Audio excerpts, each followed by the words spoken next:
Hello everyone and welcome to another Naval Action video. This time is a 1v1 game I played some days ago. At this stage I already have a surprise frigate and that thing is brutally cool, so I'll probably make some videos with it. But yeah, this was a very fun game I played. It's a 1v1, player versus player. Both of us in the same ship. The cutter or the cutter, I don't know how to say it in English or whatever. This is a single mast fore and aft rigged ship with 6 guns per side, per broadside, 12 in total, 6 pounders, which means this thing actually packs pants for a ship this small. The problem is, well, I didn't notice at the time I was playing this because back then I wasn't using manual controls for sails, but you really miss in a single mast the maneuverability that multiple masters give you. Anyway, this is a ship that players in general think is not really good, but I had a lot of fun playing with this little thing. I don't know. In any case, we are going again 1v1. The wind is coming from the side and I'm trying to go for the weather gauge. By the way, this game I played with the game in winter wet mode, so I don't know exactly why, and the story cropped the visual, so you can't see the whole compass down on the left, you can see the whole minimap down on the right. Well, future videos won't have that problem, but this one does. Anyway, we are coming close to each other. You can see I have loaded double shot in my left side, and I have standard ball shot in the right side. Double shot is murderous at close range, but it's very limited in range. So I want the flexibility of having both kinds of shots.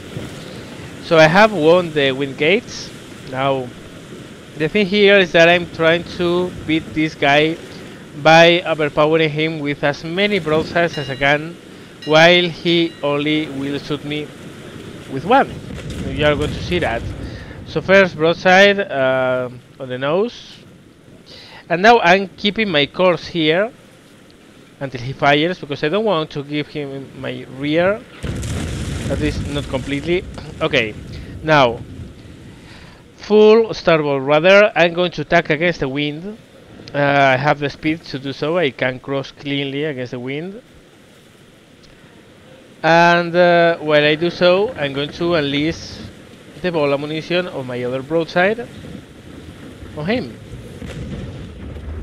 First ranging shot. When I'm sure I'm going to hit, I fire the whole broadside. And I just passed the wind.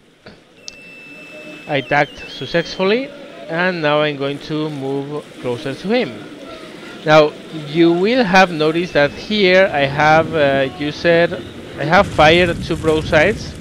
He has fired 2 as well by now, but I am about to fire my third one. It's all the focus I'm putting in this game, trying to bring more firepower than he can using my wind gates. I plop 1 repair because, well, usually you have to sacrifice some things in order to get into the proper position, and one of them is getting hit.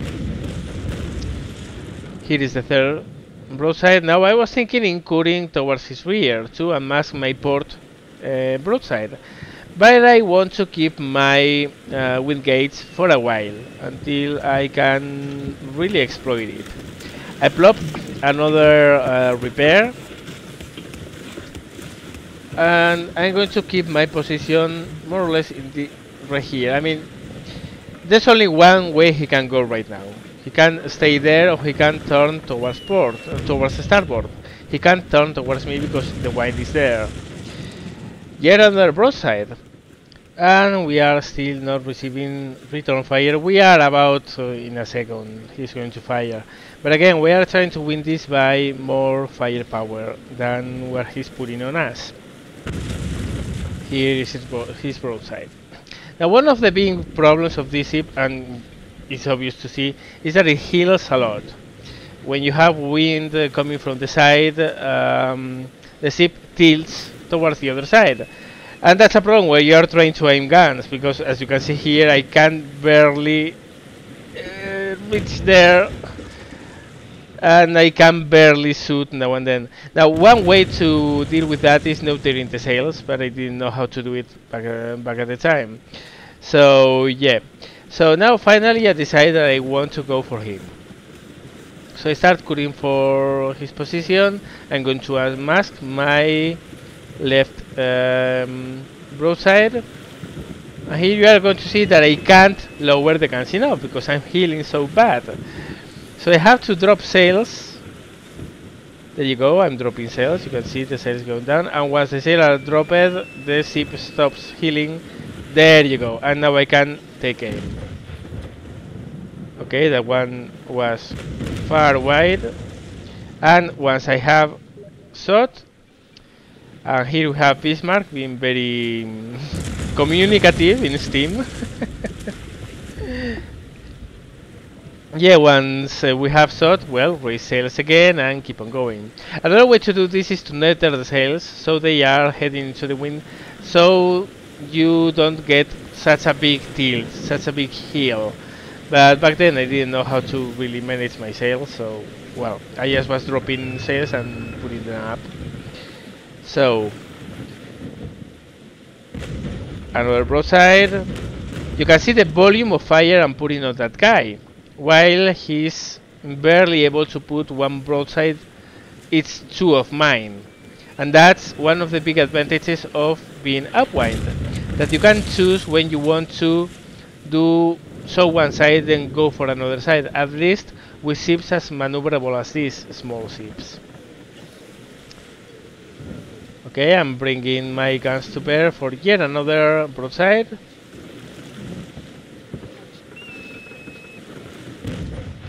You can see that I have to aim a lot higher when I'm firing double shot than when I have standard ball ammunition.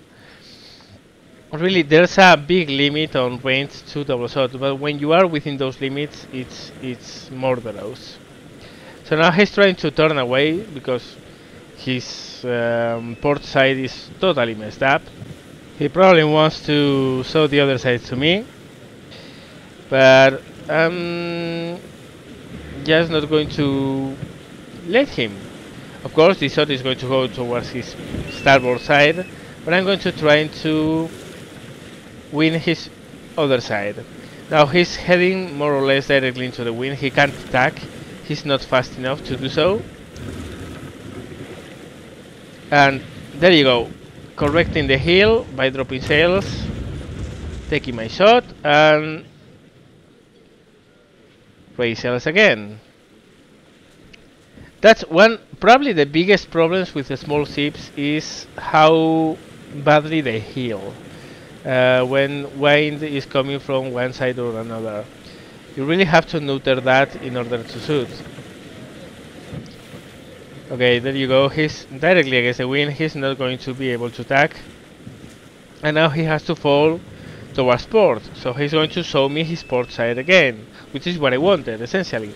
Now he has a wind gauge, but he's so mauled and he's so damaged that it doesn't really matter. This is just finishing the job.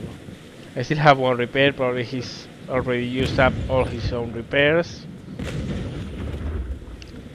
And yep.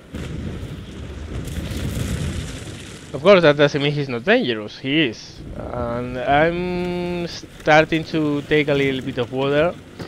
So I plop my last repair. And I don't want to go to survival mode yet. Mostly because survival mode plugs the holes and helps with pumping out the water. But I want to keep the rate of fire. So I keep my crew in gunnery. And here, this was actually a mistake, moving closer to him. Because when you are almost dead, I mean, he's going down no matter what at this moment. And I gave him the golden chance to come for me and try to ram me. That was my mistake, to be honest. So I go to survival mode because of course probably I'm going to make a lot of water now, and that will help me. And now he's tangled just in front of me. I'm going to use starboard rudder to try to break clear, and watch how I'm dragging him and how the ship reacts when he breaks free. The ship's handle is so amazing in this game. It's just awesome. So yeah, I could have bordered there, but I was not going to give him the chance. Breaking shot on the stern, and I only have to finish the job. He has no armor. He's dead in the water because he has no bowsprit either. Bismarck being very communicative today in his team. Okay, just taking aim for the last shot. As you can see, I'm reloading much slower now because I have my crew in survival mode. So I switch for gunnery again, Bismarck again, being very communicative. And yeah, once I'm reloaded, I will be able to shoot.